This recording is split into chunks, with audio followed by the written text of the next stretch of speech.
안녕하세요. 도산대로의 주민 여러분, 그리고 예비 주민 여러분, 빌딩씨입니다. 오늘은 이 건물 어떻게 사야 되는지에 대해서 좀 알아보려고 하는데요. 여러분, 이 건물이라는 게 사실 막연히 좀 비싸 보이고 멀어 보이고 굉장히 복잡해 보이실 수 있습니다. 근데 이게 생각해보면 진입 자체는 굉장히 간단할 수도 있는데요. 요즘은 정보 노출이 잘 되어 있어서 이런 정보들을 좀 쉽게 접하긴 하는데, 그럼에도 초보 투자자분들은 여전히 많이 헤매시는 부분들일 것 같아서 도대체 건물은 어디서부터 알아보고 어떻게 준비를 해야 될까? 건물을 사기로 마음을 먹고 나서부터 건물 등기를 칠 때까지 그 과정을 천천히 한번 설명을 해드리도록 하겠습니다. 제일 처음 이제 마음을 먹습니다. 뭔가 계기가 있겠죠. 이 계기가 있기 전에 이런 분들이 좀 건물 사러 많이 오시는데요. 첫 번째로는 이제 사업에 성공하신 분들입니다. 그리고 두 번째로는 투자에 성공하신 케이스인데요. 여기에는 직장인 투자자분들도 계시고요. 사업하시는 분들 중에서도 아파트 투자로 이렇게 좀 자금을 굴려오신 분들도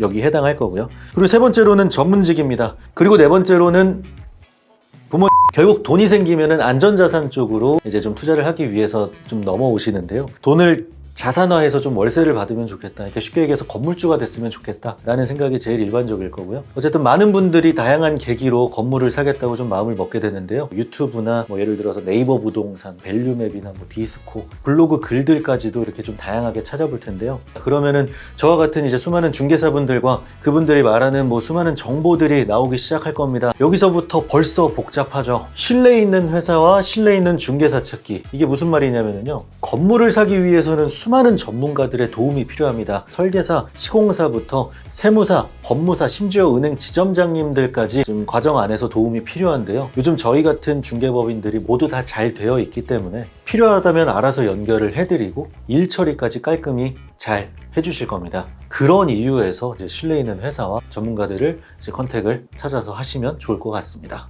대표적인 그런 회사가 어디 있을까요? 다음. 빌사.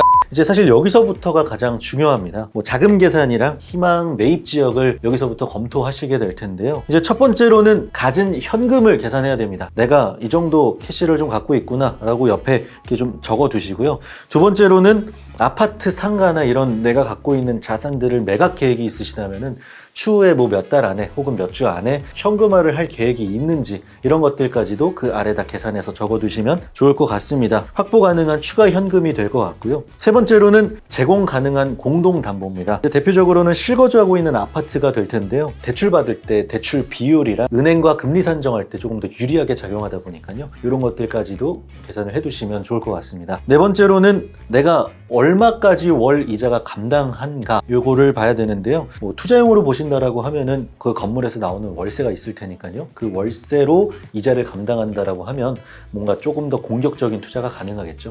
그게 없다라고 하면 가지고 있는 자금 안에서 이자 계산을 해야 될 것 같고요. 그래서 크게는 이 네 가지 자금 계획을 해두시는 게 제일 좋을 것 같습니다. 그 다음으로는 대출입니다. 사실 우리가 대출을 알아보는 게 저렴한 이자로 큰 대출을 받아서 얼마짜리까지의 건물을 살 수 있는지가 사실 가장 궁금한 부분이잖아요. 이렇게 계산해 보시는 게 좋아요. 쉽게 얘기해서 최대 대출 80%, 취득 시 제반 비용 약 6%, 그 다음 플러스 예비비. 예비비라고 하면 예를 들어 공사 들어간다고 가정했을 때 설계 비용이나 시공 비용이나 임대차 기간 동안 혹은 공사 기간 동안의 이자 비용이 될 수도 있고요.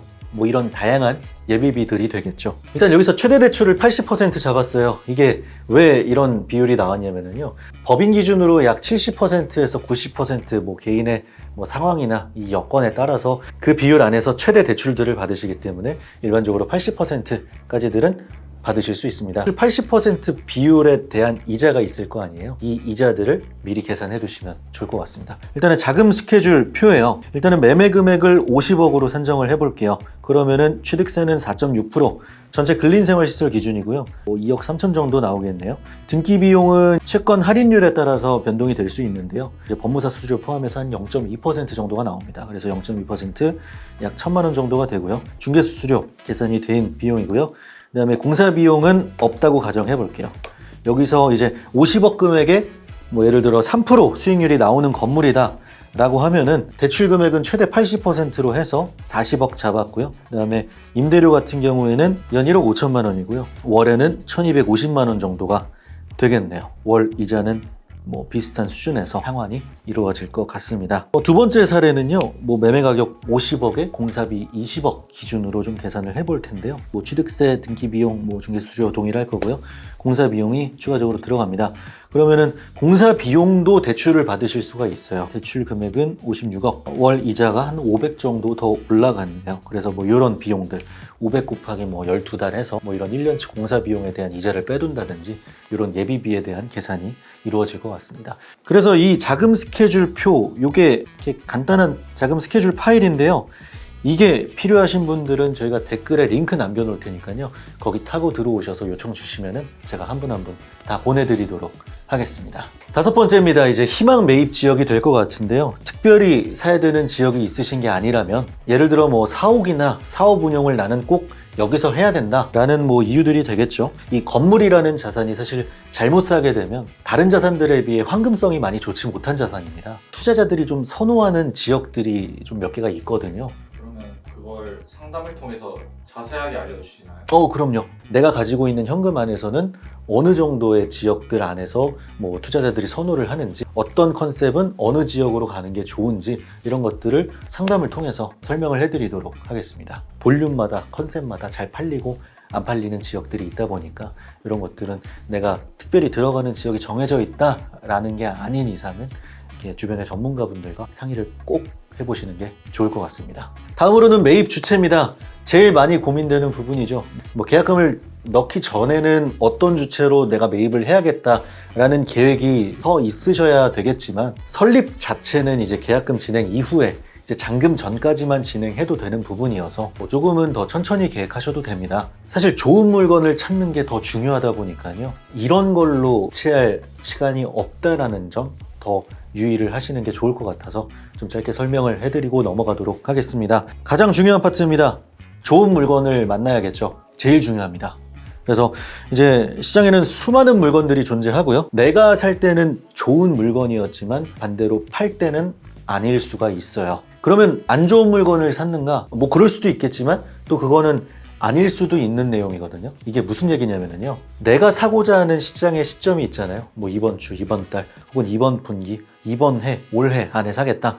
그 시점 안에서 시장에 나와 있는 물건들 중에 가장 좋은 물건이 먼저 팔리겠죠. 반대로 내가 팔고자 하는 내 물건이 그 시점 안에 좋은 편에 속해 있어야 쉽게 환금이 될 거란 말이에요. 이 기준을 어느 정도 본인이 판단할 수 있어야 돼요. 나머지는 다 전문가들이 해줄 수 있어요. 그러니까 이 좋은 물건도 전문가가 뭐 설명을 해주겠죠. 근데 이제 좋은 중개사를 만나서 뭔가 조금 더 시간을 아끼고 뭔가 조금 더 빠르게 판단을 하고 싶어서 전문가를 좀 찾아다니시는 거겠지만, 결국 본인 투자란 말이에요. 중개사가 좋다고 말하는 그 물건도 그 시점에만 좋을 수도 있잖아요. 그래서 어떻게 해야 되느냐? 결국에는 이 실거래를 사실 많이 보는 수밖에 없어요. 아니면 운이 좋게 그런 중개사를 만나거나요. 이제 손품 팔아보고 좋은 것 같은 물건들 추려서 돌아다녀보고, 이전 연도, 그 전년도에는 어떤 물건들이 팔렸는지 묶어서 한번 돌아보고, 그 특정 지역들만 돌아보고, 이런 과정들이 있어야 된다는 거죠. 뭐 실거래들 요새 잘 올라오잖아요. 그런 것들을 잘 정리해서 뭐 이런 매입할 물건들을 받아보시기 전에 이런 것들을 쭉 한번 봐야 됩니다. 그래서 체크를 해야죠. 아, 이 정도면 거래가 되는구나. 그럼 이제 중개사분들을 만나서 이제 물건들을 받기 시작해 보잖아요. 그러면은 그 기준에 맞는 투자 물건이 보이실 겁니다. 그럼 그때 그 물건을 잡으시면 됩니다. 뭔가 이런데도 귀찮고 사실 뭐 모르겠다 하시는 분들은 저한테 연락 주시면 되는 거고요. 중개사님이 생각하셨을 때 건물 고를 때 중요하게 봐야 될 것들은 뭐가 있을까요? 이거는 그냥 진짜 그냥 딱 한 가지예요. 입지 이꼴 황금성. 땅과 건물 가격이 올라가는 게 아니라 무한히 풀리고 있는 이 현금이 녹는 거잖아요. 통화가 풀리는 만큼 현금 가치가 박살나고 있는 거고, 그만큼 건물은 희소하기 때문에 오르는 것처럼 보이는 거죠. 그럼 그 안에서 추후 환금이 누가 제일 좋냐? 이 싸움이 되는 거죠. 결국에는 장기든 단기든 엑싯 계획을 세워야 된다는 말입니다. 뭐 추가로 실사용을 하셔야 된다, 뭐 이런 이유들이 있으시면은 제가 지금까지 말씀드렸던 이 기준들 안에서 내 검토 자금에 대해서는 상방이 정해져 있을 테니까요. 뭐 내가 면적이 필요하다라고 하면 면적을 좀 추가하고, 그 추가한 만큼 뭐 입지가 조금 빠질 수도 있고요. 이런 것들을 계속 좀 비교를 해 나가면서 그 안에서 내가 내는 기준과 최선의 물건을 찾아내시면 되는 겁니다. 그러고 나서 이제 좋은 물건을 만났다라고 하면 뭐 사전에 매도자와 협의하고 뭐 이야기 나누고 뭐 대출 등등 검토하고 그다음에 다 완벽하다 싶으면 그때 이제 계약금 보내고 진행하시는 거죠.